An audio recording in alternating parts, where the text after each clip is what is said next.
নমস্কাৰ বন্ধুসকল, ৰহস্যময় অসমৰ এটা নতুন ভিডিঅ'ত আপোনালোকক স্বাগতম জনাইছোঁ। পেৰানৰ্মেল ইনভেষ্টিগেটৰ লৰেন ৱাৰেনে ইনভেষ্টিগেশ্যন কৰা কেছৰ ওপৰত বহুকেইখন ফিল্ম হলিউডত নিৰ্মাণ কৰা হৈছিল। আজি আমি তেওঁলোকে ইনভেষ্টিগেশ্যন কৰা এটা কেছৰ বিষয়ে ক'ব ওলাইছোঁ, আৰু এই কেছটোৰ ওপৰত দ্য কনজিউৰিং নামৰ ফিল্ম এখন নিৰ্মাণ কৰা হৈছিল। ফিল্মখনত দেখুওৱা সকলো কথা সঁচা নাছিল, আৰু সেইবাবে আমি আপোনালোকৰ ওচৰত দ্য কনজিউৰিঙৰ সঁচা কাহিনীটো লৈ আহিছোঁ।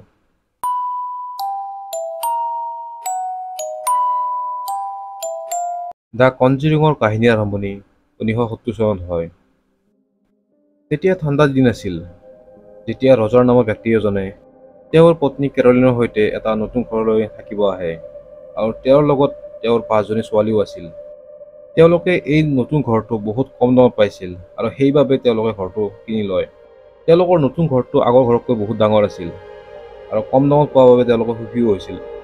এই ঘৰটোক ওল্ড আৰ্নৰ ষ্টেট বুলি জনা গৈছিল। ঘৰটো 1737 চনত নিৰ্মাণ কৰা হৈছিল। ৰজাৰে ঘৰটো কিনাৰ আগত ঘৰটো বহুত দিনলৈকে খালী আছিল, কিন্তু কম দামত পোৱা ঘৰটোত তেওঁলোকে কিমান অসুবিধাৰ সন্মুখীন হ'ব লাগিব তেওঁলোকে সেইটো অনুমানে কৰিব পৰা নাছিল। ৰজাৰৰ পৰিয়ালে ঘৰটোত অহাৰ পিছৰে পৰা তেওঁলোকে ঘৰটোত থকা আত্মাৰ অনুভৱ কৰে। বহু সৰু সৰু অস্বাভাৱিক ঘটনাই এইটো প্ৰমাণ কৰিছিল যে তেওঁলোকে থকা ঘৰটো এটা হণ্টেড ঘৰ। প্ৰথমতে তেওঁলোকে যিকেইটা আত্মা দেখিছিল, সেইকেইটা আত্মাই তেওঁলোকক ক্ষতি কৰা নাছিল। কেৱল তেওঁলোকৰ ছোৱালীৰ লগত খেলিহে আছিল আৰু কেতিয়াবা কথা পাতিছিল। এনেকৈয়ে কিছুদিন পাৰ হোৱাৰ পিছত ঘৰটোত হোৱা ঘটনাবোৰ আৰু ভয়ানক হ'ব ধৰে।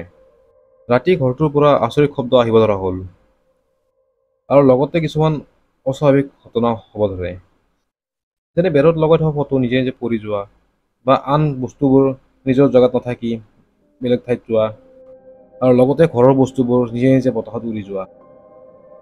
আৰু এবাৰতো বহুত ডাঙৰ ঘটনা এটাই হৈ গৈছিল। তেওঁলোকৰ ছোৱালী শুই থকা বিচনাখন নিজে নিজে বতাহত উৰি আছিল। এই ঘটনাৰ আগত হৈ থকা ঘটনাবোৰ ঘৰটোত থকা সৰু সৰু ল'ৰা ছোৱালী আত্মাই কৰি আছিল, আৰু এতিয়ালৈ কাৰো একো ক্ষতিও হোৱা নাছিল। কিন্তু ঘৰটোত এটা ভয়ানক আত্মা প্ৰৱেশ কৰে, আৰু ইয়াৰ পিছত ঘৰটোত নহ'ব লগা সকলো ঘটনা হয়। এই আত্মাটো বাচিবা নামৰ মহিলাগৰাকীৰ আছিল, আৰু এই আত্মাটোৱে ৰজাৰৰ ঘৈণীয়েক কেৰলিনক নিজৰ চিকাৰ হিচাপে লৈছিল, আৰু তেওঁক শাৰীৰিক আঘাতো দিয়া আৰম্ভ কৰিছিল। বাচিবা নামৰ মহিলাটোৰ আত্মাই এইবিলাক ঈৰ্ষা ভাৱৰ বাবে কৰিছিল। এই সময়ছোৱা কেৰলিনৰ বাবে বহুত কঠিন আছিল, কাৰণ ৰাতি হ'লেই বাচিবাই কেৰলিনক আক্ৰমণ কৰিছিল আৰু বহুত অত্যাচাৰ কৰিছিল।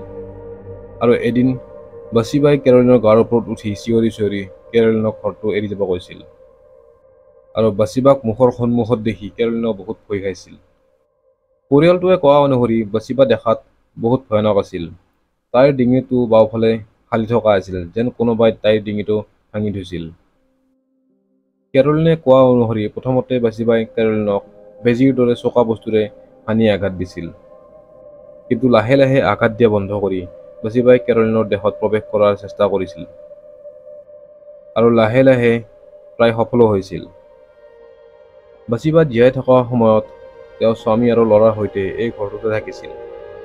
বাচিবাই ল'ৰাজনৰ বাহিৰে আৰু 3জনী ছোৱালীক জন্ম দিছিল, কিন্তু ৰহস্যময় ধৰণে প্ৰত্যেকবাৰে তেওঁৰ ছোৱালী জন্ম হোৱাৰ পিছতে মৃত্যু হৈ গৈছিল।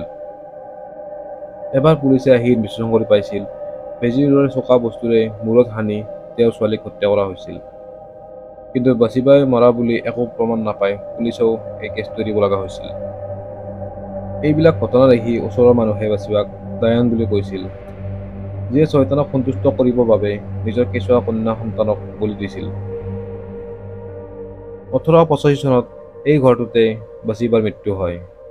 বাচিবাই ফাঁচি দি আত্মহত্যা কৰিছিল, কিন্তু কিয় কৰিছিল সেই বিষয়ে কোনেও একো নাজানিছিল। বাচিবাৰ কাহিনীৰ পৰা গম পোৱা যায় তাই কিয় বেজীৰে কেৰলিনক আঘাত কৰিছিল, আৰু কিয় তাইৰ ডিঙিটো ভাঙি আছিল। ৰজাৰৰ পৰিয়ালটোৱে বাচিবাৰ আত্মাৰ পৰা ৰক্ষা পাবৰ বাবে লৰেন ৱাৰেনৰ সহায় লয়। লৰেন ৱাৰেনে ঘৰটোত আহিয়ে আত্মা অনুভৱ কৰে, আৰু কেৰলিনক দেখিয়ে বুজি পায় এতিয়া কেৰলিনৰ শৰীৰত এটা ভয়ানক শক্তিশালী আত্মা বাস লৈ আছে। লৰেন ৱাৰেনে গোটেই ঘৰটোত ইনভেষ্টিগেশ্যন কৰি আত্মা ঘৰটোৰ পৰা বাহিৰ কৰাৰ সিদ্ধান্ত লয়, আৰু যেতিয়া ঘৰটোৰ বেছমেণ্টত যায় তেতিয়া পৰিস্থিতি আৰু বেয়া হ'ব ধৰে। সেইবাবে তেওঁলোকে চেনচে নামৰ এটা প্ৰক্ৰিয়া আৰম্ভ কৰে, এই প্ৰক্ৰিয়াটোত মৃত মানুহৰ আত্মাক আবাহন কৰা হয়। প্ৰক্ৰিয়াটো কৰি থাকোঁতে তেওঁলোকে আত্মাৰ জগতৰ দৰ্জাখন খোলে আৰু তেতিয়া তাৰ পৰা আত্মা আহিব ধৰে। কিন্তু লৰেন ৱাৰেনে সেই দৰ্জাখন বন্ধ কৰিব নোৱাৰিলে। পৰিস্থিতি বেছি বেয়া হোৱাৰ বাবে ৰজাৰে লৰেন ৱাৰেনক এইবিলাক বন্ধ কৰি ঘৰটোৰ পৰা ওলাই যাব দিয়ে। পৰিয়ালটোৱে বহুত দুখ কষ্টৰে এই ঘৰত থাকিব লগা হয়, কাৰণ ৰজাৰৰ আৰ্থিক পৰিস্থিতি বেছি ভাল নাছিল। তেওঁলোকে এই ঘৰটোত আৰু 7 বছৰ কষ্টৰ মাজত থাকে আৰু 7 বছৰৰ পিছত তেওঁলোকে এই ঘৰটো এৰি আন এটা ঘৰত গুচি যায়। তেওঁলোকে ভাবিছিল ঘৰটো এৰি গ'লে তেওঁলোকে আত্মাৰ পৰা ৰক্ষা পাব, কিন্তু ঠিক তেনেকুৱা নহ'ল। তেওঁলোকে যোৱা নতুন ঘৰটোতো একেকেইটা আত্মাই পুনৰ অত্যাচাৰ কৰা আৰম্ভ কৰে। দ্য কনজিউৰিঙৰ কাহিনীটো ইমানেই আছিল। আমাৰ ভিডিঅ'টো সম্পূৰ্ণ চোৱাৰ বাবে ধন্যবাদ। যদি ভিডিঅ'টো ভাল লাগিছে লাইক কৰিব, শ্বেয়াৰ কৰিব আৰু আমাৰ চেনেলটো ছাবস্ক্ৰাইব কৰিব।